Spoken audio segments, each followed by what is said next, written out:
Ryan McCaffrey with IGN. Big day for original Xbox fans. It is a nostalgia-fueled day. The new Duke. The Duke has returned for Xbox One and Windows 10 PCs. Let's take a look at it here. I'm going to get the box open.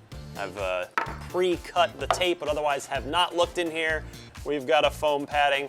We've got a very special thank you. I'll take a look at that again in a second.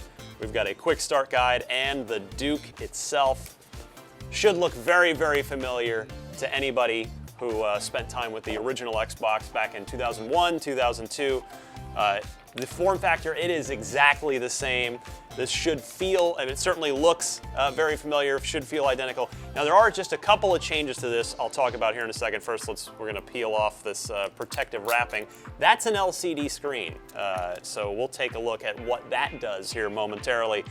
But as you can see, the same contours, there aren't any controller memory unit slots in the top, obviously, because those are not used anymore.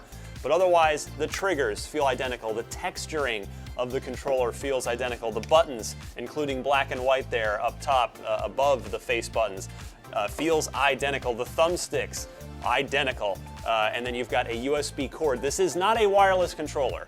For both nostalgia reasons, it includes a 9-foot USB cord, and then also, no doubt, for cost reasons, probably cost and proprietary tech. The Xbox One wireless technology is a proprietary thing. Microsoft typically doesn't license that out. So this is a wired controller. The one other change on the new Duke is left and right bumper buttons. They've added those here. They mirror the black and white buttons. You can use either one. If you want the authentic experience, just use black and white. But if you want something that mirrors the Xbox One controller a little more closely, you can go ahead and use those new left and right bumpers. There's the USB cord in the box, but let's take a look real quick at the little special thanks card. I like that they included this because the story of this is Seamus Blackley, the creator of the original Xbox, the person who drew up the original design document for the console back at Microsoft and ended up bringing it to market.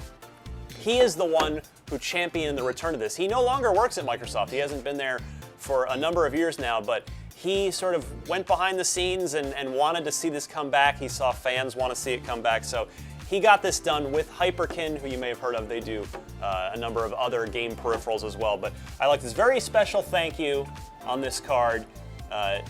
Denise Chaudhry, who was the actual designer of the controller on Seamus Blackley and the Xbox team, his team. Ryan Adelman, Seamus is listed second, and then a number of other folks here. We'll get a close look at Phil Spencer mentioned on this card as well. You can take a look at that, but we'll get it turned on. We'll take a look at it, but here it is. This is the new Duke. It's back at $70. I believe it's, if you just give it a Google, you can find places to buy this. But it's back. If you want to maybe get your Master Chief Collection going, remember Microsoft is patching it. They're doing a number of updates to improve Master Chief Collection. What better way to play a little Halo 1 and Halo 2 than with the new Duke? For more on all things Xbox, you're already in the right place right here at IGN.